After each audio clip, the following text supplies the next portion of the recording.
ఉంటున్నారమ్మా, కొట్టనియాలి. మీరు ఎందుకు ఆపుతారు? అరే కొట్టనియాలే, మీరు తప్పు చేయనియాలే. మీరు ఎందుకు కొట్టనియని ఉండ్రి. ప్రెస్ క్లబ్ లో లాఠీ చార్జ్ జరిగితే వాళ్ళ సంగతి ఎంతో చూపిద్దాం.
తీసుకురాగలరు, ఒకళ్ళు తీసుకొచ్చినా కుట్టగలరు.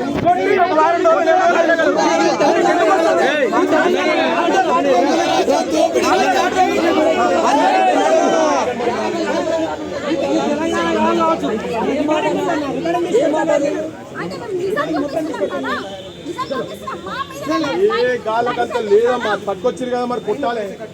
కొట్టని రేవంత్ రెడ్డి చెప్తుండేమో మరి లాఠీ చార్జీలు లేమని, ప్రెస్ క్లబ్లలో లాఠీ చార్జీలు లేమని చెప్తుండేమో. ఆయన ప్రజాపాలన, రాహుల్ గాంధీ ప్రజాపాలన దేశం మొత్తం తిరిగి నిరుద్యోగుల కాడికి వచ్చి గదమ పట్టుకొని తలకాయ పెట్టి వాళ్ళకు ఉస్మానియా బిస్కెట్లు ఇచ్చి నీలోపర్ ఛాయలు తాగి ఆడ బిర్యానీలు తిని వచ్చి వీళ్ళతోని ఓట్లు వేయించుకొని ఊరూర పిచ్చోళ్ళు లెక్క నిరుద్యోగులు తిరిగిండ్రు. సంవత్సరానికి 2 లక్షల ఉద్యోగాలు వేస్తామని ఇంతకుముందు ఆయన ఒక మాట మాట్లాడి నేను వచ్చి గదే పని చేస్తే వాళ్ళు వాళ్ళ బాధ ఏందో చెప్పుకుంటూ వచ్చారు, చెప్పుకుంటారు కావచ్చు. నట్టు పడని ఉంటారమ్మా, కొట్టని ఉంటారు. మీరు ఎందుకు ఆపుతారు? అరే కొట్టనియాలే, మీరు తప్పు చేయనియాలే. మీరు ఎందుకు కొట్టనియని ఉంటారు. ప్రెస్ క్లబ్ లో లాఠీ చార్జ్ జరిగితే వాళ్ళ సంగతి ఎంతో చూపిద్దాం. ఇలా దేశం మొత్తం రగులుతున్నది.